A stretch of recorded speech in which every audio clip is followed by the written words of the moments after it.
High, আমি জিনিয়া। সবার প্রথমে ধন্যবাদ জানাচ্ছি আমাদের স্পোর্টস মিনিস্টার ডক্টর ইন্দ্রনীল খা স্যারকে এবং আমাদের ওয়েস্ট বেঙ্গল স্পোর্টস ডিপার্টমেন্ট এবং ডুরান্ট কমিটিকে।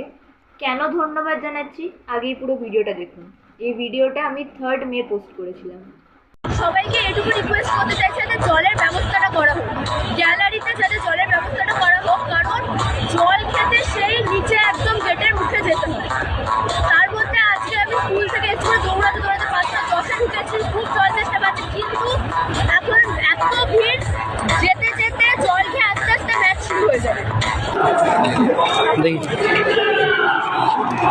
তো আর হাফ টাইমের সময় জল নিতে এসেছি, ম্যাচ শুরু হয়ে গেছে ওখানে। আমার প্রচুর ভিডিও আছে এই বিষয়টা নিয়ে, যে সমর্থকদের সাফিসিয়েন্ট জলটা দরকার, কারণ একদম ওপর থেকে নিচে এসে জল খাওয়াটা এটা একটা অসম্ভব বিষয়। তো গতকালের ম্যাচে প্রত্যেকটি র্যাম্পে সাফিসিয়েন্ট জল ছিল, এটি খুবই ভালো উদ্যোগ। এবং আরেকটি ভালো উদ্যোগ হচ্ছে গিয়ে পেপারলেস টিকিট।